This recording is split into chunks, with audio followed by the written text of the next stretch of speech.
حضرت سیدنا عبداللہ بن مسعود رضی اللہ تعالیٰ عنہ فرماتے ہیں کہ میں نے ایک رات رسول اللہ صلی اللہ علیہ وآلہ وسلم کے ساتھ نماز پڑھنے کی سعادت حاصل کی۔ آپ صلی اللہ علیہ وآلہ وسلم نے بہت ہی طویل قیام فرمایا، یہاں تک کہ میرے دل میں ایک برا خیال آیا۔ پوچھا گیا کہ کیا برا خیال آیا؟ تو فرمایا میں نے ارادہ کیا کہ میں آپ صلی اللہ علیہ وآلہ وسلم کو قیام میں چھوڑ کر بیٹھ جاؤں۔ حضرت علامہ مفتی شریف الحق امجدی علیہ رحمۃ اللہ الکبی فرماتے ہیں، حضرت سیدنا عبداللہ بن مسعود رضی اللہ تعالیٰ عنہ تندرست قوی جوان تھے اور حضور نبی کریم رؤوف الرحیم صلی اللہ علیہ وآلہ وسلم کے دیوانے اور اتباع کے شوقین تھے۔ پھر انہوں نے بیٹھنے کا ارادہ اسی وقت کیا ہوگا جب وہ بہت تھک گئے ہوں گے، اتنا کہ کھڑا رہنا دشوار ہو گیا ہوگا، اور یہ اسی وقت ہوگا جب رسول اللہ صلی اللہ علیہ وآلہ وسلم کا قیام بہت طویل ہو۔ علامہ محمد بن علان شافعی علیہ رحمۃ اللہ الکبی فرماتے ہیں، یہ نماز تہجد تھی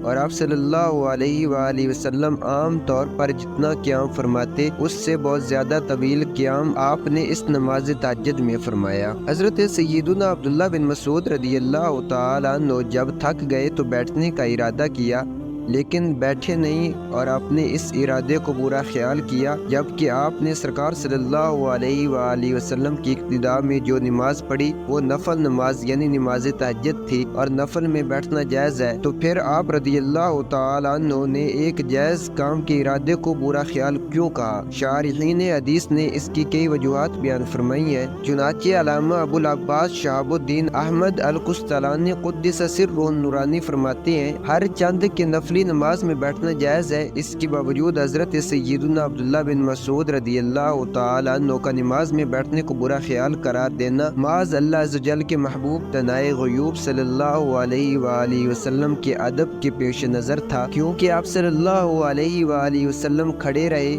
اور عبداللہ بن مسعود رضی اللہ تعالیٰ عنہ بیٹھ جائے، یہ امر ادب کے خلاف تھا، اور اس میں ظاہری اعتبار سے اب صلی اللہ علیہ وآلہ وسلم کی مخالفت بھی تھی۔ علامہ ابو الحسن ابن بطال علیہ رحمۃ اللہ الغفار فرماتے ہیں، اس حدیث میں اس بات پر دلیل ہے کہ امام کی مخالفت بہت بری بات ہے، جبھی تو حضرت سیدنا عبداللہ بن مسعود رضی اللہ تعالیٰ عنہ نے امام کی مخالفت میں آنے والے خیال کو برا فرمایا۔